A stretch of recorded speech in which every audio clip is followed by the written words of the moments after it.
Welcome to Bespoken Bones with your host, Pavini Moray, connecting ancestors, sex, magic, and science.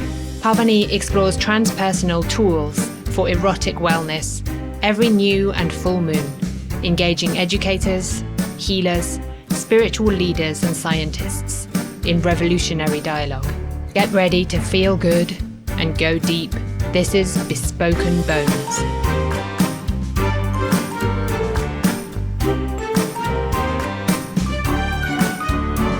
Hi, welcome to Bespoken Bones, ancestors at the crossroad of sex, magic, and science, where we're in the business of healing trauma, connecting with our roots, developing radiant erotic wellness in past, present, and future generations. And I'm your host, Pavini Moray.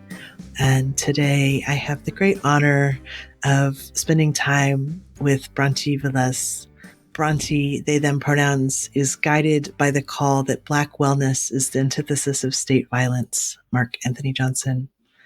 A Black Latinx transdisciplinary artist and designer, they are currently moved and paused by the questions: how can we allow as much room for God to flow through and between us as possible?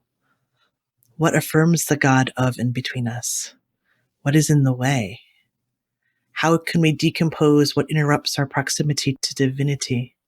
What ways can Black feminist placemaking, rooted in commemorative justice, promote the memory of God, which is to say, love and freedom between us? They relate to God as the moments of divine space-time that remind us we are not separate, the moments that rebelong us to the earth. They encounter these questions in public theology, Black prophetic tradition, and environmental justice through their eco-social art praxis, serving as creative director for Led to Life Design Collaborative, media director for Oakland-rooted farm and nursery Planting Justice, and quotidian Black queer life ever committed to humor and liberation, ever marked by grief at the distance made between us and all of life. And you can find them on Instagram at Little Nows, and you can also check out the Led to Life website, which is ledtolife.org. Brontë, so happy to welcome you to Bespoken Bones. I'm so happy to be here. So happy. Thank you. I would just love to invite you to say a prayer to guide our conversation today. Thank you.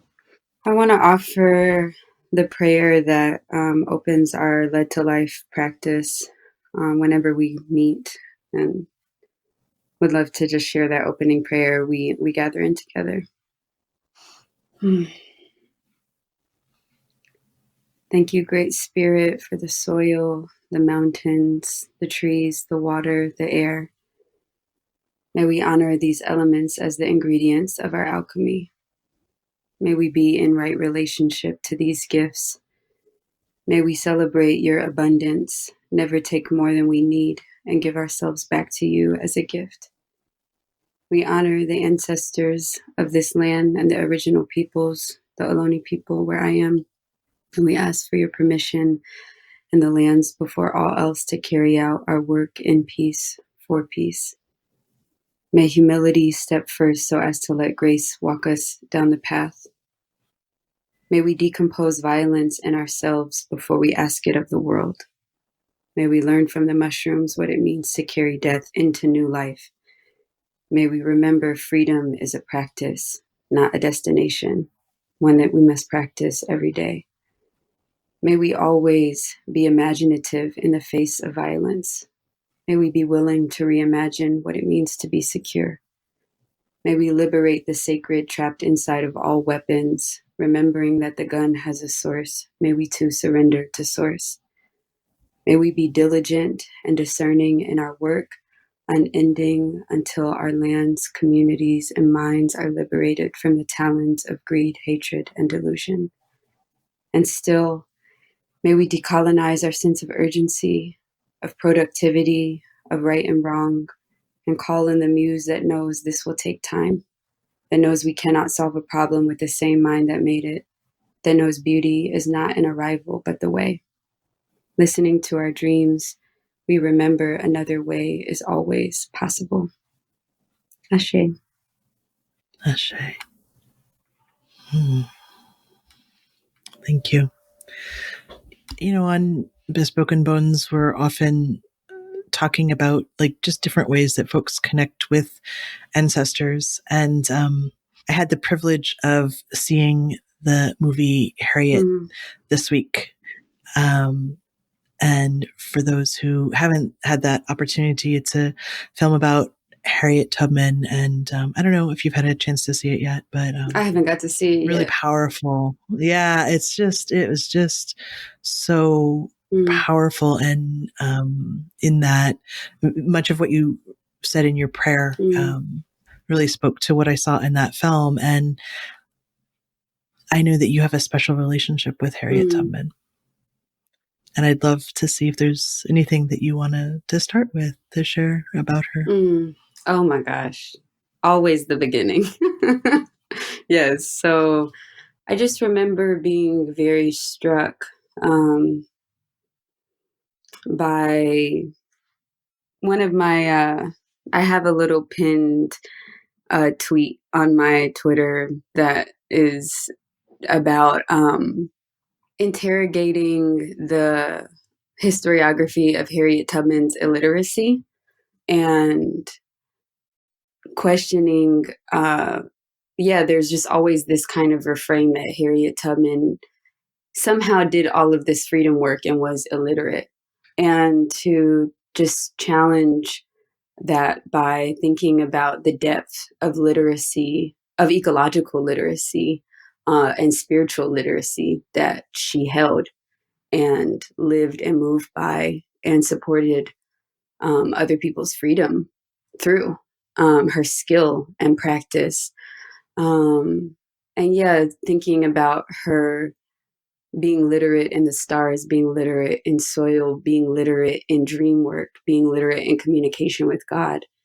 I'm very struck by her having had a brain injury from a master throwing a piece of metal at another enslaved person and it hitting Harriet. And so for her to have also been someone who was disabled, had hypersomnia, to have been reckoning with just chronic pain and illness, and then through that to be able to connect even deeper in her listening to the beyond and to the in between. I'm just so struck by, and I feel sad the ways that she's been kind of heralded in this heroic way that doesn't account for what it really cost her to do the labor that she did, on a physical level, on a spiritual level. Yeah, and I feel excited to see that film and long to I'm just so drawn by the work that she did as the only woman in the Civil War to hold a military operation, her relationship to terrain reconnaissance, her later work with still caring for elders and opening the Harriet Tubman home. I think it was called the Harriet Tubman Home for the Elderly, and then admitting herself to that home. So just like creating just her relationship to Afrofuturism and her foresight to create the things that would not be created for her, and the trust that supporting and sustaining her own wellness would mean that so many other people still to this day would be supported by her declaration, "My people are free," in the here and now, to speak that. Her commitment to prophecy is just so deep to me. The fact that we're still talking about this woman and I feel just so connected to her, and not even in a mythological way. I feel what it cost her really deeply in the absence and erasure of direct ways to connect with my lineage. As a Black Latinx person, I'm just so grateful that she also made sure that her story was one that would be remembered, so that we would hear about it so far in the future. Yeah, I'm grateful for her work as a medicine person as well. I know that after the Civil War, she never got paid for that shit. They never paid her for her labor. And she was hella poor, and that happened for like years after the Civil War. And she ended up, when she did get a check, she ended up only getting paid for her service as a nurse. So just so many years of being discredited, of not being seen. And yeah, I'm just moved by the Black feminists that are making sure that we account for the extent of what she initiated for all of our collective liberation in this land. I'm so humbled and feel, yeah, my background on my phone says "Do it for Harriet." So every day when I open my phone, that's what it says. And that doesn't mean action. It also means rest. It means be loved. Also, it means drink water. It means go outside and be with the land. It doesn't just, I don't see that do as like grind and hustle. But yeah, believe in yourself for Harriet. Trust what you're carrying for Harriet. Listen to God also for Harriet. Yeah, I'm just like, damn, Shawty. It's amazing. Yeah. There's this moment in the film where she's confronting the person, the white man who has been the quote unquote owner of, her family. And she says, I never belonged to you. I was never yours. It's like, it was beautiful. And it was also, I took so much inspiration of that, of like, how are these narratives, right, that get wound into like, oh, I am a child of capitalism, or I am a child of climate collapse, or and just kind of the choice and the freedom that she continually embodied and modeled. Yeah, beautiful. I want to ask you about your own ancestry, and your own, especially your grandma, because you told me that there's a story about her being buried alive, and I would love to hear the story and how you came to learn it, and how it really winds into your life. Yeah, thank you so much. Mm-hmm. Well, my grandmother's name is Marianne Pons, and in this moment, I realized I actually don't know her maiden name. Not that it wasn't also a man's name, but I would still like to know her maiden name. I realize I don't know it, but she actually died at 25 years old, and so this is my last year being as old as her when she passed. I never met my grandmother. She had my mom when she was 18. So my mom was 7 when my grandmother passed. So she's been in my consciousness, and in my body a lot this year as I kind of navigate, hopefully and prayerfully next year, living in some kind of way, being older than her, which is now it's just like, wow, I have my grandmother in my spirit is just a young woman. And yeah, 2 years ago, I was getting prepared to co-host an event with Ayana Young from For the Wild. And it was a dinner, and I called my mom before I went to the event I always do this. Before something that I'm nervous about, I call one of my parents. And even though I don't identify as a Christian anymore, I just kind of want them to pray for me. And I know I don't have to ask for it. They just know to like, let's pray. And then we pray together. And so I was kind of seeking that from her. And I called, and we just got into a conversation. And then she asked me, what is this picture about that I just saw that you posted on Instagram? And it was a picture of me buried in the ground, but my face was coming out, and I was covered in redwood leaves, and my eyes were closed, and there was soil all around my face. And she asked if she was like, is that for an art piece? And I told her that some friends and I had gone out and just like randomly made this piece where they buried me.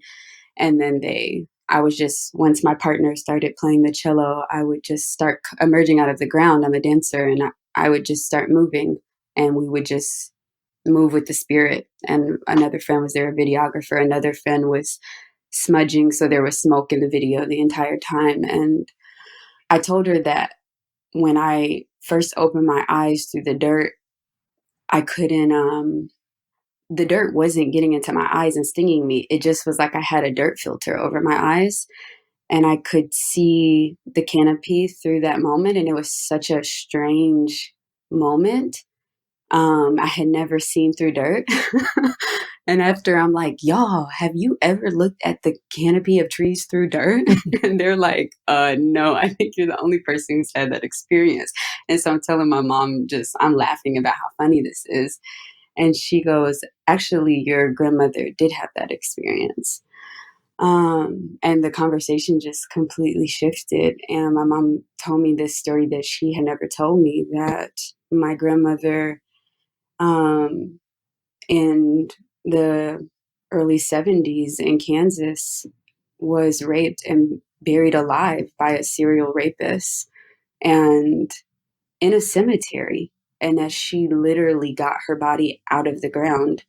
And she came home beaten and bruised and harmed. And I was headed to an event. So my mom was speaking about the trauma that it was for her as a little girl. This was in the same year that my grandmother would later die from a car accident. But I just remember my mom has no like trigger warning things. It's just like, there's none of that. It's just like, I'm going to redistribute this grief at any moment. And I'm going to let you know that this is what happened and this is real. And so I was like, damn, mommy, I wish you would have told me that's what you're about to tell me. Like, I immediately broke down, and it was like this quantum thing with her where I had just been doing all of this subterranean work. I did that piece where I got myself out of the ground and moved, and like I had done this other piece the year prior at a artist residency called This Will Take Time, where there's all the invitation to artists there is to dig holes and to bring your body into the ground. And I was doing all this work dancing inside of holes there. And my whole, like, just this knowing that I had, not even without knowing what I felt when I was doing the work of getting my body out of the ground. And then it's just so deep. It's just so deep that whatever that means, and what I know that it means that I don't have language for, but just the way that I feel I'm able through my life to be able to alchemize that trauma for her, and to live a life where I can just do that work in a creative way to heal that lineage, and to not have even known that I was collaborating with her across realms to support her in that memory. And to know that that's actually in my body. That memory was already, I didn't know that I was doing that work for her. It's just, it's very, very deep. Yeah. So I'm curious if you want to talk about the importance of these stories of recreating folk stories for yourself, about the interruption of stories that have not been passed down, and the ways that you've been able to create them or recreate them. I'm just wondering, like, how does that ground you in the work? Mm-hmm. Thank you. Yeah, I've been thinking about,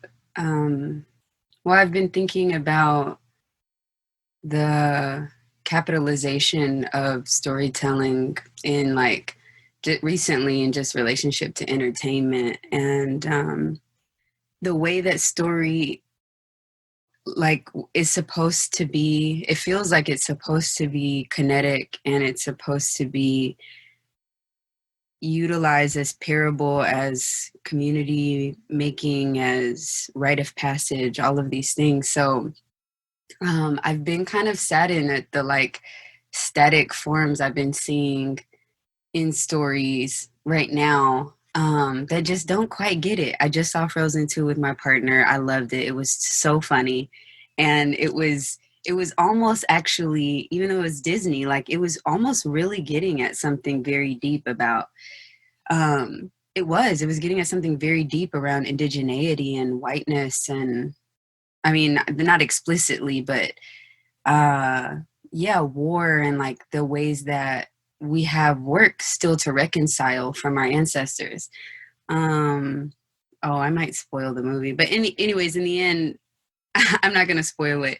The story ended up still continuing these colonial paradigms. I almost thought it was gonna do something different, but it did the same thing again. So, I'm just I'm grateful to know that if the conditions are created to invite in the voices of benevolent ancestors that want to speak through us, we actually can access stories that weren't written down. I think about it through food or place or other ways I may not have known that they were going to come, the stories were going to come through. And that I'm able to speculate and piece things together. I'm very interested in ancestors that actually needed to evade the archive and were fugitives. And so what they were doing and what they were up to actually couldn't be written down. And so they demanded things to be found in other ways, in other forms of listening and accessing them. And I feel like that grounds me, to be able to reimagine what I know as archive and as visibility, as what all do I need to actually share out loud in the world while I'm alive, and what actually needs to be quiet and protected. Hmm. Yeah. Yeah, thank you. I think about this too. My people, when the Romans came, they had to encode their knowledge, their stories, and they found really cool technologies of how to put that into the land, how to put it into stone, and yeah. And I just wonder if you'd speak to it, because my experience of the stories, of the songs, of the rituals, of the that stuff being remembered is that it has like it has an energy to it. It has like a realness to it. It has a substance to it, that even if we are taking these pieces and we are remembering them, putting them back together, there is something that feels so like right isn't even the right word. It's just like intact, of dropping into it. And like, I'm just curious, because I know that sometimes folks talk about like, oh, that lineage is broken, or that tradition is shattered, or it's a reconstruction, and therefore it's not as valid somehow. And I'm thinking, well, like everything's a construction at some point, right? Like, and I just wonder if you'd speak to that a little bit. Yeah. I've been really, I wish I knew the name of this text. Right now, I haven't read it, but I just read the description for it. And it's about a political theology of the unredeemed. And it's kind of trying to it's debunking this, like, it's trying to debunk this obsession with redemption, or with being worthy in the eyes of God of having done some sort of labor, or these ideas around labor, redemption, goodness, and kind of the option for people who experience the world differently, especially like neurodiversity, that maybe maybe there is like this the possibility that there's power in being unredeemed, or not kind of not being useful to the kind of capitalist workforce, your body not being able to like be a part of that. Why am I saying that right now? Unredeemed. Oh, because I feel like I'm curious about our obsession with this intactness. And I'm kind of like, I kind of actually, I feel like in the gaps and in the absence, I'm asked to be creative, to fill things in. And that's actually a deeper way I'm able to connect and recall my ancestors. And to play and to like, and to trust that it's in me, and I don't need to have this like, I'm just always thinking about these things of having the ancestral tree and being able to name everyone in my line. And there is something about that, and even that doesn't really offer me much. So yeah, I do believe that there's something beautiful about passing down that wisdom and offering that wisdom again and again, and stories and folklore. I think that is beautiful. If there are cultures that are permitted to continue that. I just met a Maori brother when I was in Mexico, who he had these sticks that were passed down in his line for 1,000 years, these prayer sticks. And he knew the names of everyone in his line for 1,000 years who had these prayer sticks. And he played them for us. And I was like, damn, I mean, that is what a gift if you can access that and connect with that. And in other ways, I was like, there's jealousy or things coming up. I wish I had prayer sticks, that I could access these sounds that I know ancestors in my line heard. But yeah, it's kind of like deromanticizing the objecthood of connecting to them in this material in these material forms. Yeah. I mean, it strikes me that it's like, is this part of purity culture? Of like something has to be intact? Because like when you tell me the story about your grandmother and then you tell me the story of your art piece, like how, I firmly believe that we inherit the trauma of our ancestors. Why would we not inherit the other things too? The memories and the body knowings. Like it might not be intact in academia, but like, who is to say that it's not intact in our bodies? Yeah. I'm really with that. I'm really with just offering that we can really trust that. And actually that some of my favorite historians are Black historians who are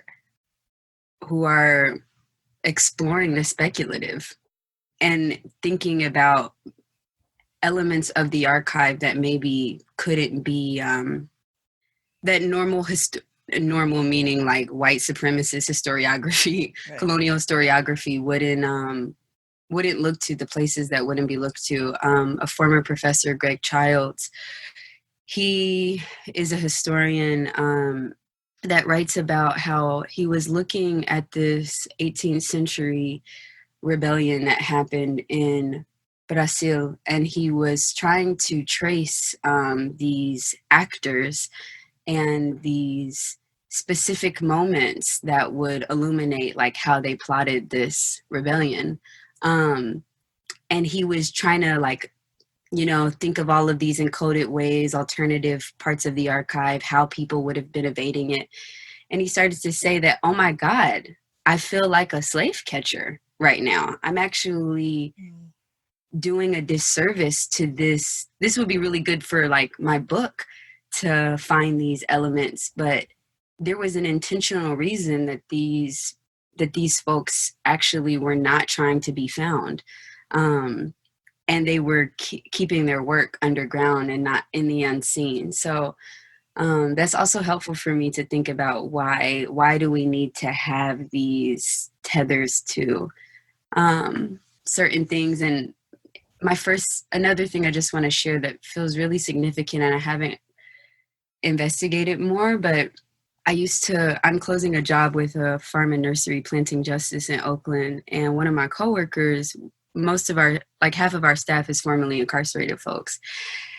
And one of my coworkers on our first day together teaching said that one of his jobs, he wasn't saying anything deep about it. He just was telling me about how one of his jobs, where he was making literally 25 cents an hour, was making DNA kits for these for these ancestry. I don't know if it was ancestry.com. I don't know what it was, but they were using enslaved labor to make DNA kits. So I just literally was so shocked to hear this. He wasn't thinking of it as something like the kind of entanglements of all that means and illuminates. But yeah, how that tracing is actually still using enslaved labor to recuperate these romanticized connections to our ancestors. And how do we go about that work in ways that are sacred, that are clear, that are knowledgeable about how we're actually getting access to this knowledge. It's deep. Yeah. Yeah. Thank you. Because I mean, the word that comes up for me is around like validation, that it's like it's invalid somehow if it's remembered, Mm-hmm. and just listening to it, like, it actually makes me sick hearing that, like, in my body, like, oh, Mm-hmm. what you just said about your coworker of like, Mm-hmm. yeah, how is the encoded embodied knowledge, and that's kind of where I want to head next. Actually, I want to go underground with the mushrooms, and into the mycelial web and psychedelics and blackness, and I want to hear your thoughts about that, because I feel like there's so much remembering that can come when we work with those kinds of allies. Yeah. Mm-hmm.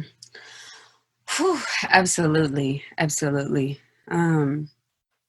Just what I mean, I just feel so much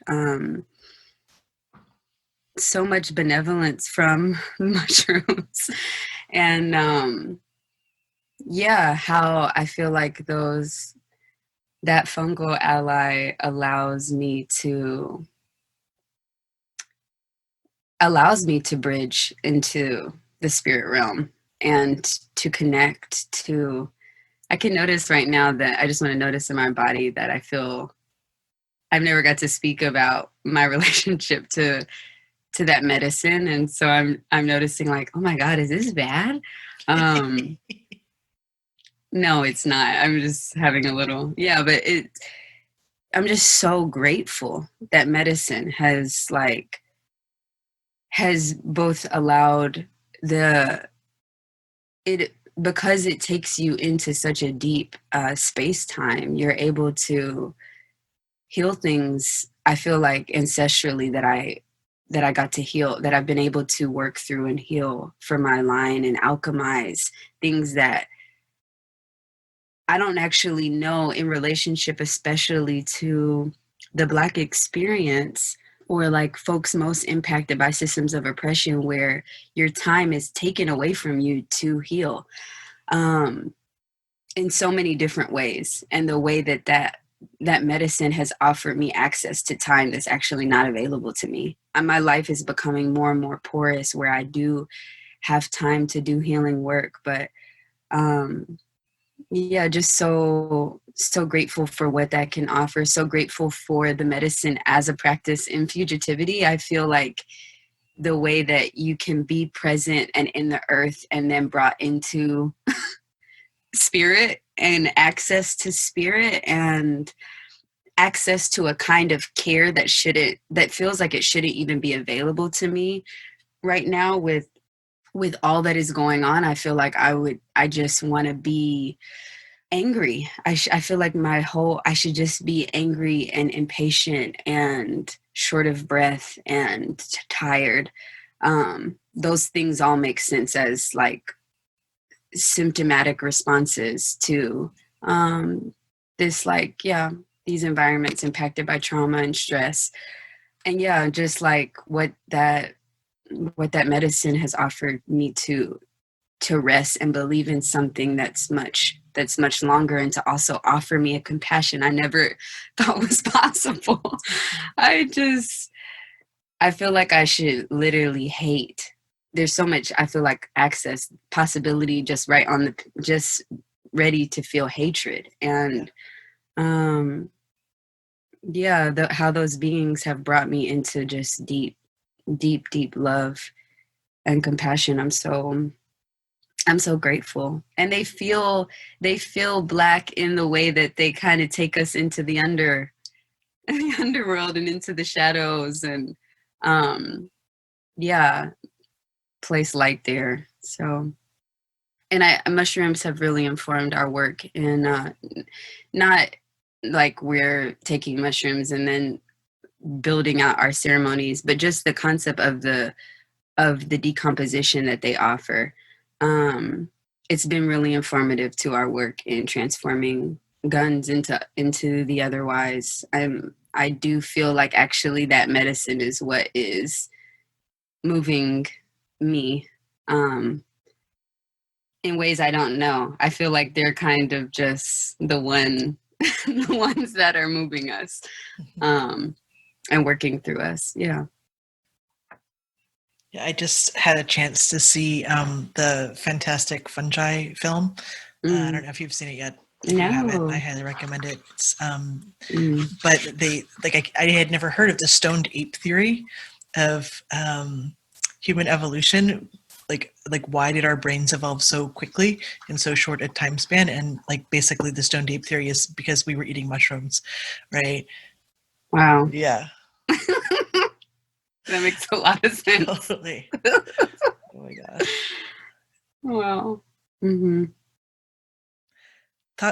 Let's talk about guns. That feels good. Yeah. Guns.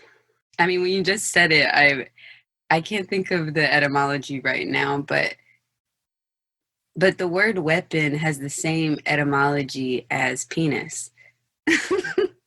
So there's just it's just deep that, like, what is going on there, like patriarchy, and just, I don't want to relate like the penis to, just in general, but like that shit's deep. And I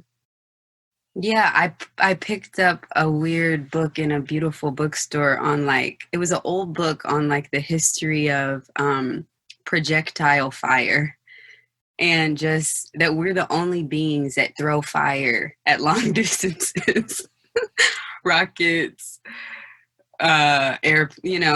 rockets. We started throwing like bombs and all of these just weird things. So I'm just so interested in the evolution of the gun and weapons. And I had written something to you about that. I just learned recently that gunpowder was first trying to, the Chinese alchemists were trying to make elixir for life and a digestive medicine. And then they realized the shit could catch on fire. But it's so interesting. It literally Huyao translates as fire medicine. So I just think at its core, what is it that this force that facilitates a way to create separation between you and another body or being, some sort of appendage or extension that is the mountain, and that is like, that's the mountain and the blood of the earth and all of these things that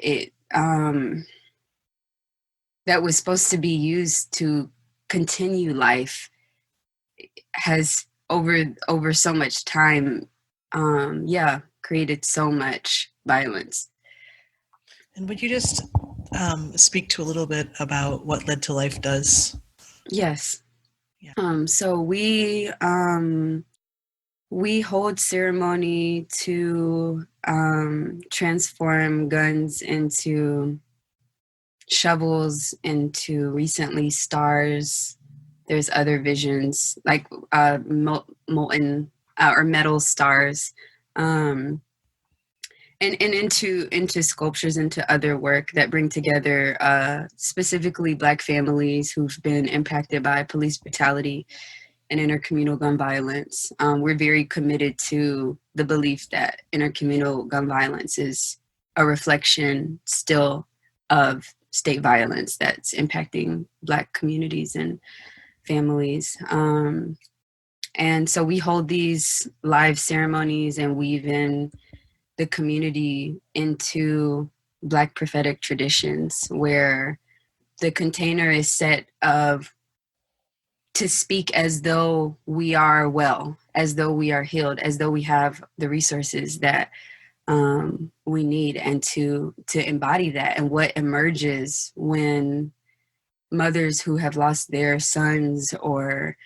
activists who have been working on the front lines of response to police brutality or environmental racism, what happens when they're given the space to speak as though we're protected and well is so deep. And then to work backwards from that place of having all felt that together. I mean, I've been editing like a little trailer for another film we're coming out. And I watched the same thing 3 times yesterday from a ceremony this past January in Oakland where we transformed guns into the stars, into these molten metal, into these molds that were representing the constellations that were above Oscar Grant the evening that he was murdered 10 years prior. And I just watched this video, and there's a scene where this person I know, a queer white pastor in Oakland, there's a moment that the filmmaker got where they just dropped to their knees. They drop to their knees and they're in deep prayer. And I just completely broke down watching it yesterday again, just like what it offers, not only to Black folks, but just to what it is to see Black people command their healing and wellness. And is kind of, I'm embodying this vision from Mark Anthony Johnson, who says Black wellness is the antithesis to state violence, and how can we kind of facilitate those spaces. And we do a number of other things then with those shovels in actually alchemizing and repairing sites that were impacted by trauma from gun violence. So doing tree planting food, with those tools, holding ceremony in those spaces. Yeah. Brontë, I'm so struck by what you said about like hate is right there, right? Like my sense of it is that you're saying it's always a choice. It's just right there, and it's the will of my attention that I turn towards love instead. Yeah. I just felt that so deeply. Yeah. I mean, this idea, it's the reverse engineering of wellness, right? Like starting where you want to end, and just being, it's like, it's so radical. Like, I'm just guessing that it's like, I mean, I get it, and it's still hard to grok. It's just like, yeah, of course, that's what you do. You start where you want to be. It's not like you have to, it's one of those things where you just be there, right? You just be there and hold it. And then it's not like all the things that didn't happen, or all the injustices aren't still unjust and need tending, but there's this like fully stepping into sovereignty, power, communal power, that is so, I don't even have a word for it. It's just like, yeah, like obviously, but it's also so foreign, it's so radical. It's like, wow. Tell me about the prophecy part of it, because I'm guessing that all of this is like, it's emerging and it's organic and it's collaborative, and it's a lot of listening on the part of a lot of people. Yeah. Is that, am I getting it? Yeah, it's like we never know what's going to happen. It's so led by spirit. We're like, okay, it's kind of what I was saying earlier about like what environments can we create? What conditions can we create to allow as much of God to flow through us? Yeah. And when you see a crucible there and it's on fire, and the metal artist we collaborate with, Jim Brenner, has designed where there's a rod extending on the crucible. So the gun goes on to this rod. And so you witness as it like melts down into the crucible. And I mean, I think there's these ceremonial elements that I think that are ancestral, that allow God to come through. The fire is there. The water is there. The altar is there. This past ceremony, I brought in a Baba and Santeria, practitioners of Santeria, to kind of, maybe it wasn't communicated to what was the folks who were happening there and to the unseen, but they were holding down the ceremony in relationship to an Orisha Ogun, who's the Orisha of metal, of the city, of kind of industrialization, of weaponry, to lay down offerings to this Orisha, who's also considered like this Orisha of America, and a project of America, to feed those spirits. And we had my mom left me a voicemail about that. I come from a Christian household of Christian pastors. And my mom left me this voicemail the day before. She goes, and I'm going to continue with the prophecy, but this is important in relationship to this, that she was like, no, Brontë, I'm thinking she's going to leave me a prayer because it's such a big event. And it's a 1-minute voicemail.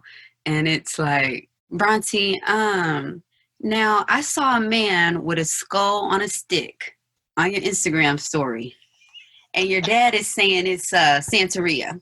So I don't know why she gets so remorseful. She's just like, I don't know, baby, why you're exposing people to that. And I thought your work was based on Isaiah 2:4, which is a scripture on a prophecy that they'll beat their swords into plowshares and their spears into pruning hooks, and nations will not fight against nation anymore.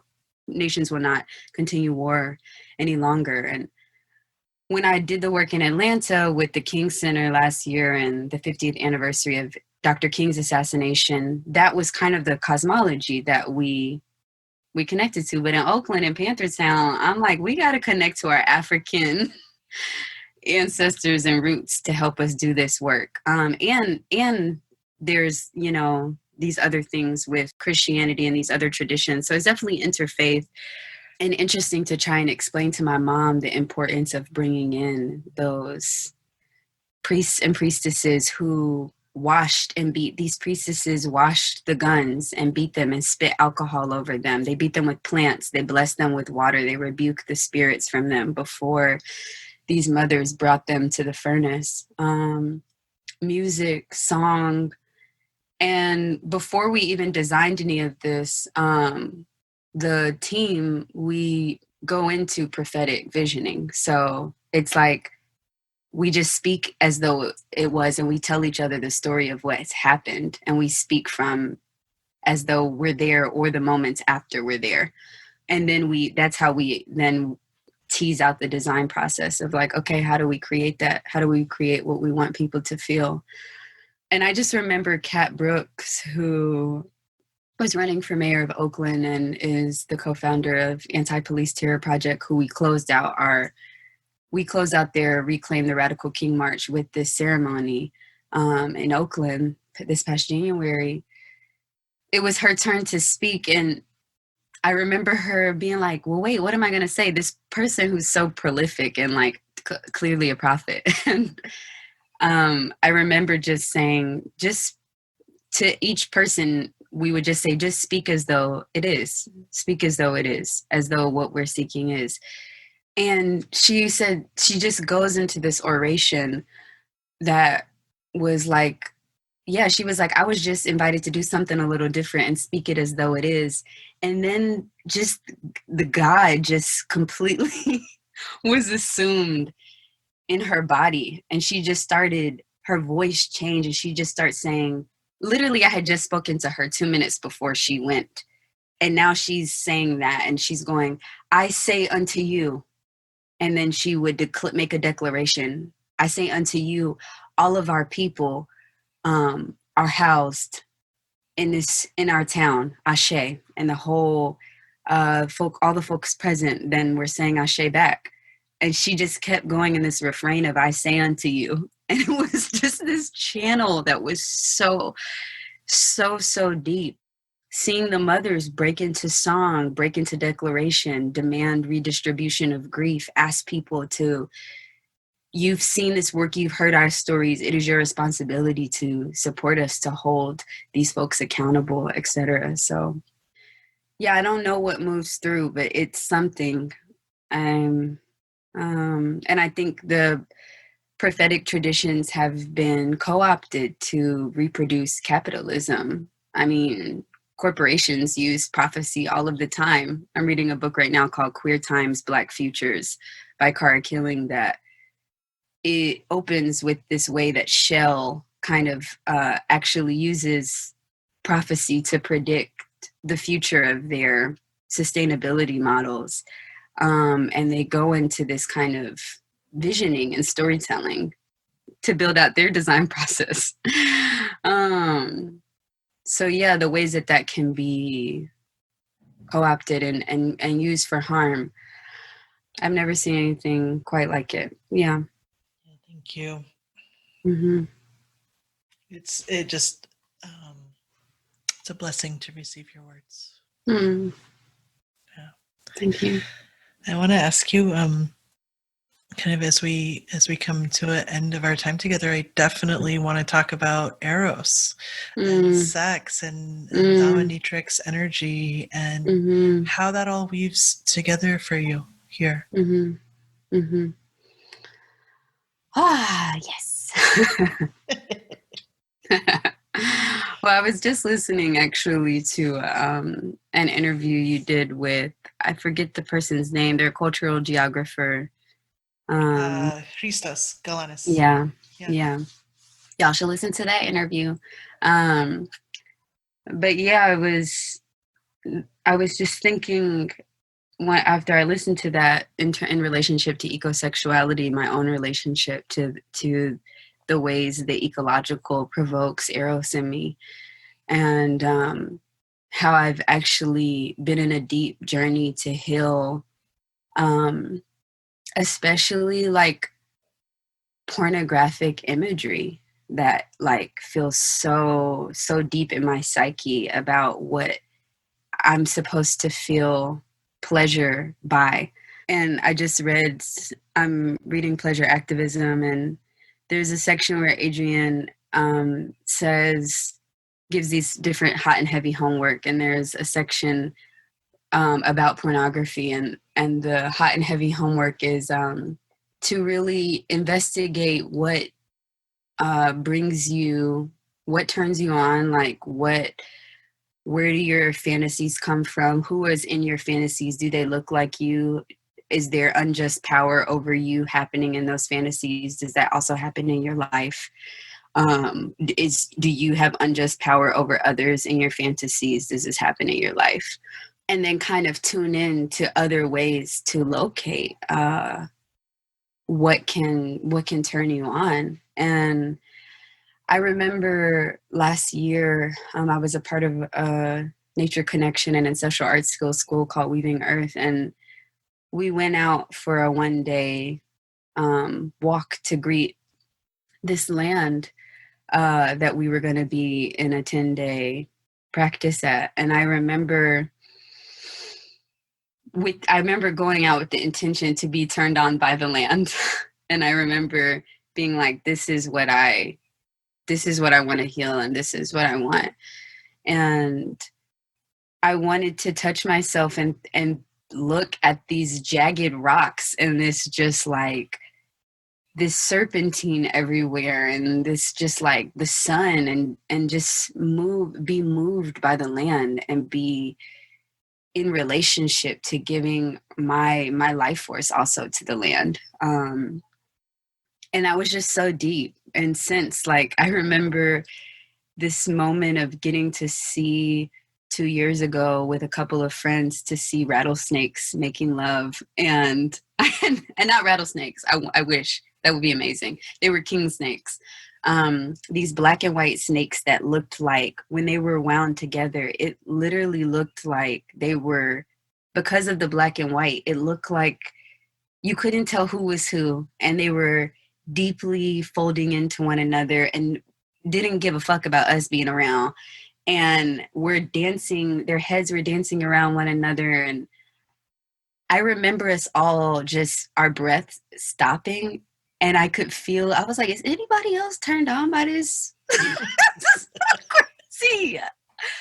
And it's something I will go to, actually, as a, it's always a reference in my mind when I feel my psyche moving into the pornographic, and into things that I know, into the pornographic in the ways that it's been harmful to women, to queer folks, to trans folks, when I can feel that imagery. And I've never admitted this. I mean, this is my first time saying this, like, out loud, that I'm just like, I feel like this work with alchemy is really inviting me to heal that, and how that liberating my imagination and my eros into the land, and into being met through interspecies kind of connections with eros has, it opens me up and allows, again, this thing of more God to come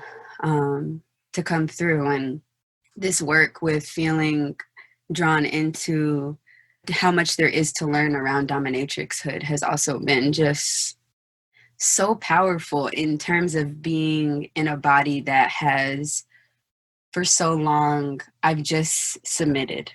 I've been, and not willfully or consensually, but this constant pressure to submit to the state, to people's ideas of me, to white men's dream for my life, and what it is to just be like, I've been thinking about this language of regenerative bow down, and just like, I'm not gonna have it no more. I'm just not gonna have this anymore.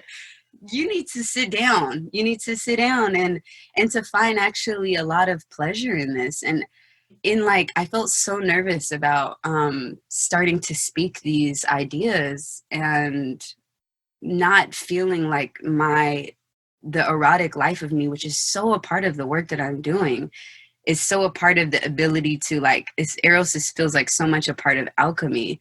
My love for the land is why I want my love for Black people is why I don't want to see these things harmed, and I want to protect them. It feels facilitated by eros. I was so nervous, and I'm just realizing how much life force is involved in either, like, being able to embody our pleasure, or when it's taken away, and how much resonance there is right now for healing our relationship to eros in our bodies. I've been receiving so much beautiful wisdom from people about femdoming and financial domination, and all of this, like, coven of brujas who want to take these white men's money and redistribute it into protecting the land, into protecting people, into protecting those most impacted by white supremacy. So it's just so exciting. I'm like, dang, I didn't even, okay, there's a whole community for this. It's truly been a pleasure. Yeah. My sense is that they might be really helpful at the rituals. Yeah. Wow. Wow. At the Lit to Life rituals. Yeah. You know, we'll receive emails about people wanting to turn in guns and ask how they can donate a gun to us. I've learned so much shit about sending a gun through the mail. It's deep. But the predominant inquiry that we've received about people donating guns, strangely enough, has been people who lost a parent to suicide. And that has been white people. And the work has been focused on Black folks. And then these inquiries are like very deep requests to turn in these, to now people being back in possession of these weapons. And I started to look at gun violence research, and 2/3 of people who die by gun in the United States is suicide, and 70% of that number is white men. So we've been talking about like, how is that loneliness, the way that whiteness has created loneliness and the absence of belonging and separation, how is that then, then filtering out into these other ways that state violence occurs? But this deep loneliness, and just feeling like there's these rituals that we want to do that are for Black folks that everyone is invited to. But I've just been feeling like, we got to do, and we have white men on our team. I'm like, we got to start doing some things for these white men, whether it be bringing them into, I've been thinking of these traditions in Susto, Latinx folklore. There's this illness called Susto, which could be called depression, or it's when your spirit is disconnected from your body. And there are these rituals to repair your spirit back into your body. One is like bringing someone into very cold soil up to their neck, which is another thing I'm thinking about what happened with my grandmother, that connects you back. But I've been thinking about like doing this with white men and with cis white men, cishet white men, and doing this for like just being able where they can surrender. Just what are the rituals where they can surrender and they can lay their guns down and be washed and be beat with plants like we did with the guns, and be just cleansed, invited to belong to something different. I think we actually really need that. And I think it's only I just feel this deep sense that they're longing to belong is why, Trump and these other things are so successful at this core craving to feel belonging. So yeah, I'm listening into spirit for what that wants to look like, and how do we invite people into that? And is it private? Is it performative in public, where we start to just see those images and people are invited to do that? Yeah.